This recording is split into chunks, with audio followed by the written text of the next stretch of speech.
Seu informativo Extremo Web TV está de volta das 9 à meia-noite. A sua TV, Extremo Web TV, ao vivo para você aqui na internet. A secretária de Políticas para as Mulheres, CPM, iniciou na última segunda-feira, anteontem, uma série de atividades relacionadas ao Dia Internacional da Mulher, comemorado amanhã, dia 8 de março. As atividades começaram com a renovação do acordo de cooperação com órgãos do Poder Judiciário do Distrito Federal para implementação do Pacto pelo Enfrentamento à Violência contra as Mulheres, pela ministra Eleonora Menicucci. O evento aconteceu em Brasília com as presenças da Procuradora-Geral da Justiça do Ministério Público, Eunice Pereira Amorim Carvalhido, do presidente do Tribunal de Justiça, desembargador Otávio Augusto Barbosa, da secretária da Secretaria de Política para as Mulheres do Distrito Federal, Olga Mira Mância, dentre outros. Essa é a primeira repactuação que o SPM realiza, após a histórica decisão do Supremo Tribunal Federal, que garantiu o envolvimento do Ministério Público na denúncia de casos de violências contra as mulheres.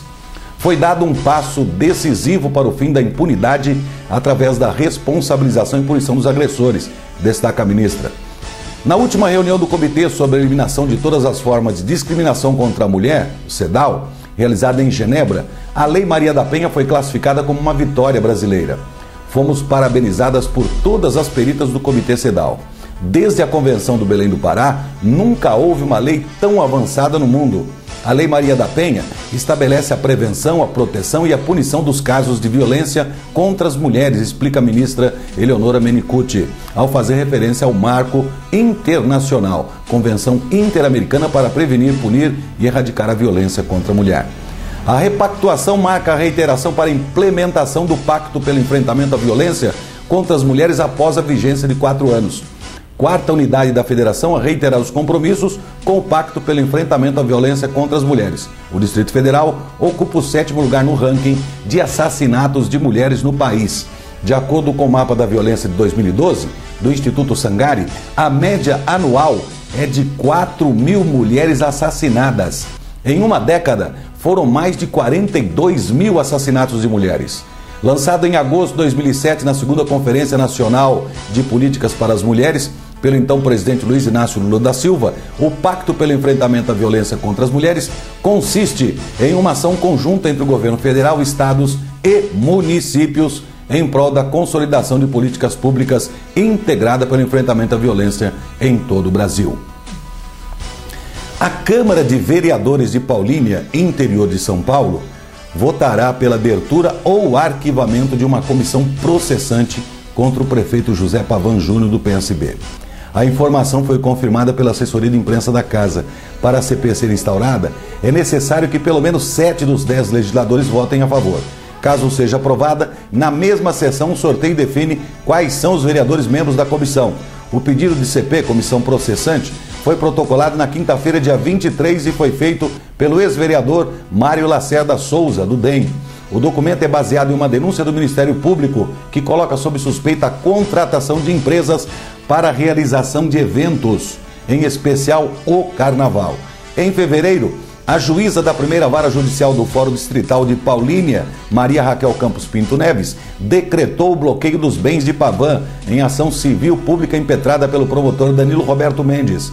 O prefeito e outros membros do alto escalão, inclusive secretários do Executivo, são acusados pelo MP de improbidade administrativa na organização do Carnaval da cidade em 2010 e 2011. De acordo com a ação, o prejuízo dos cofres públicos por conta do superfaturamento na contratação das atrações é de aproximadamente R$1.700.000. A assessoria de imprensa do prefeito afirmou que Pavan Júnior não irá se manifestar sobre o assunto no momento. A Polícia Militar realizou 6 escoltas de caminhões na cidade de São Paulo, caminhões-tanque carregados com combustíveis até as 16h30 desta terça-feira para garantir o abastecimento de serviços essenciais durante o protesto por causa de restrições de circulação de caminhões na Marginal Tietê. Iniciada na segunda-feira.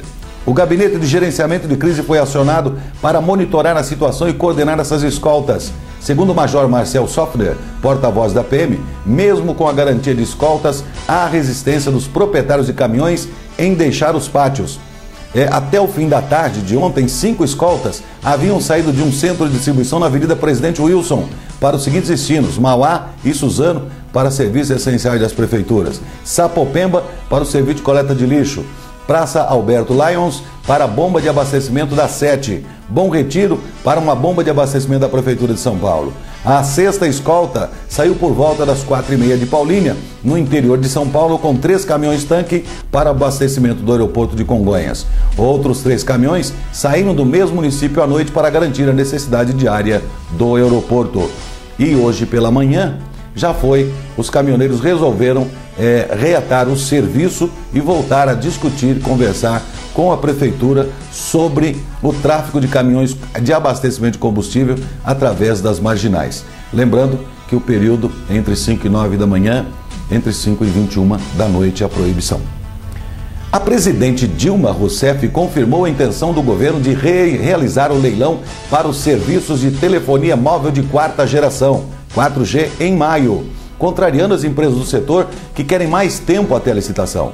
Dilma está em Hannover, na Alemanha, onde participou hoje da abertura da Feira Internacional de Tecnologia da Informação, Telecomunicações, Software e Serviços, CeBIT, maior evento do setor que este ano tem o Brasil como país parceiro. Licitaremos em maio as faixas necessárias para a implantação dos telefones móveis de 4ª geração. Estaremos operando nessas faixas ainda em 2013 nas 12 cidades sedes da Copa do Mundo 2014, disse a presidenta Dilma Rousseff, ao listar medidas do governo para o setor. Dilma também citou a ativação de uma rede de fibra ótica para banda larga de 31 mil quilômetros que, segundo ela, chegará às capitais dos 27 estados brasileiros. Contrataremos ainda em 2012 a construção de cabos óticos submarinos para ligar o Brasil, a América do Norte, a Europa e a África. Essas saídas internacionais serão somadas a um anel óptico sul-americano, cuja implementação foi decidida pelos países que integram a Unasul, que é a União das Nações Sul-Americanas, acrescentou a presidente. O prefeito cassado de Limeira, Silvio Félix, do PDT, entrou com uma ação na justiça contra os 3 promotores Luiz Alberto Segala Bilivacqua, Kleber Masson e Renato Fanin. A alegação é de que eles tiveram conduta ilícita e que teriam interferido no resultado da sessão da Câmara, que decidiu pelo impeachment do político no dia 24 de fevereiro. A defesa de Félix aponta 3 atitudes consideradas ilícitas. Uma delas é que os promotores cumpriram mandados de busca e apreensão às vésperas da votação do relatório que pedia impeachment na comissão processante contra Félix. Os promotores contestam e dizem que fizeram tudo dentro da lei e que inclusive tiveram autorização do juiz para cumprir os mandatos que, segundo o Bilivacqua, seria para evitar o desaparecimento de documentos públicos com provas nesse caso. Entendo o caso. Uma operação do Ministério Público prendeu em novembro, no ano passado, 12 pessoas ligadas a Félix. Entre elas a primeira-dama, Constância Félix, e os filhos Maurício e Murilo Félix da Silva. Todos são investigados pelo MP por lavagem de dinheiro, formação de quadrilha e falsidade ideológica. O montante das fraudes, segundo o MP, ultrapassa os 20 milhões de reais. Na ocasião da prisão da família do prefeito cassado, foram embargados 50 imóveis negociados por valores superfaturados que seriam comprados em nome das pessoas próximas. Os laranjas, né? Com valores acima do mercado. Ainda de acordo com as investigações, ao menos 5 empresas de fachada foram abertas para amparar os negócios ilícitos da família Félix. O prefeito foi afastado do cargo pelo Legislativo e ficou fora da prefeitura por 15 dias no ano passado, mas conseguiu retornar ao Executivo após uma liminar. No dia 19 de janeiro, contudo, Félix foi novamente afastado da administração municipal. A bruxa está solta.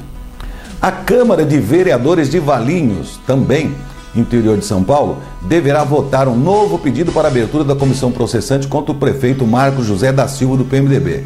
A informação foi confirmada pelo presidente da Casa, Paulo Monteiro, do PMDB. Tiago Capelato, advogado do município que protocolou o pedido na quinta-feira, afirma que são pelo menos 5 denúncias que embasam o documento. Sobre a expectativa da aprovação, mantém cautela. É difícil, pois 4 vereadores são do mesmo partido, PMDB afirma. Na última sessão, em 28 de fevereiro, um pedido semelhante foi rejeitado pelos legisladores. Em nota enviada pela assessoria de imprensa da Prefeitura, Silva informa que a maioria dos processos citados pelo documento está em fase de instrução no TSE de São Paulo ou no âmbito judiciário. Além disso, reforça que um deles foi arquivado pelo MP. Trata-se de uma armação política, sem qualquer fundamento ou fato novo. Tudo tem a ver com o ano eleitoral, critica em nota enviada. Dizem que onde há fumaça, tem fogo. Onde há coelha, tem coelhinho atrás. O Informativo Extremo Web TV volta já já.